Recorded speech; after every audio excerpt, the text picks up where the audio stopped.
partie de ma vie avec mon papa. Donc, je vais essayer d'aller vite. Donc, moi, je suis mal née, c'est-à-dire pas dans un foyer normal. Je suis née d'une relation adultérine. Donc, ma maman, mon papa avait une maîtresse qui était ma maman. Donc, mon papa était marié, avait déjà 3 enfants. Et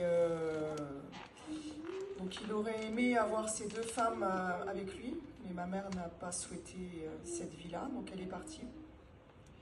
Et donc j'ai vécu toute ma vie sans mon papa, donc avec un profond sentiment d'injustice, d'abandon, de colère, qui a été grandissant au fur et à mesure des années. Donc à l'adolescence, j'étais en colère, à l'intérieur, je ne montrais pas forcément, sauf à mon entourage très proche. Et après, même en étant adulte, j'avais une profonde haine envers les hommes. Ce qui m'a empêché de construire des couples avec les papas de mes enfants. J'ai eu 2 enfants, 2 pères différents. Donc, mais quand Dieu s'est révélé à moi en 2005, en lisant la parole de Dieu, j'ai lu dans les 10 commandements « Honore ton père et ta mère ». Alors, j'ai dit à Dieu, oui, je veux bien, mais ma maman venait de décéder.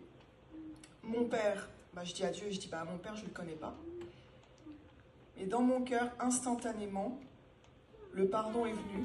Enfin, je ne peux pas dire que j'ai pardonné, mais en fait, la haine s'est transformée en amour et en pardon, en fait, dans mon cœur. Donc, sans que je fasse rien, en fait. C'est vraiment le Saint-Esprit qui a purifié mon cœur. Et donc, de cette lecture, on a suivi des recherches. J'ai commencé à chercher mon père. Donc, le problème, c'est qu'il a un nom très courant. Il avait un nom très courant, André Martin. Donc, j'ai pris l'annuaire. J'ai commencé à chercher tous les André Martin. Il y en avait au moins 2, 3 par village, par ville. Donc, j'en ai passé des coups de fil avec un moment oui, il est vivant. Après, non, il est mort. Après, oui, il est vivant. Enfin, bref, c'était... Donc j'ai abandonné cette recherche par l'annuaire, c'était trop compliqué pour moi à gérer et j'ai décidé, je savais, ma mère m'avait dit de quelle ville il était, donc tout près d'ici, de Custine. Donc je suis allée à Custine avec Nathalie qui m'a amenée au Seigneur. Donc on est allé au café du coin de Custine, là, dans le tournant, là, on est allé. Et je me suis dit, s'il y a bien des gens qui doivent connaître l'histoire du village, c'est les personnes, les anciens du village. Donc je vais au café pour voir les anciens du village. Et en effet, oui, je demande qui connaît cet homme. Donc là, tout le monde me regarde, oui, mais il habite plus ici, il habite à Froire. Donc nous sommes partis à Froire, sans adresse, sans rien. On est allé à la mairie. Donc j'ai demandé à la dame à l'accueil, s'il vous plaît, donnez-moi l'adresse de ce monsieur.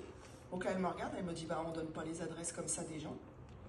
Mais, toujours ce mais, elle me dit, je viens de retrouver mon papa et je ne peux pas vous laisser comme ça. Et là, elle va chercher dans les registres, elle me donne l'adresse de mon père. Bon là, elle me casse un peu derrière en me disant que pour elle, ça s'était très mal passé, son père était alcoolique, enfin bref, c'était compliqué pour elle. Mais moi, dans mon cœur, j'avais confiance en Dieu. Vu les portes, comment il ouvrait les portes, donc nous voilà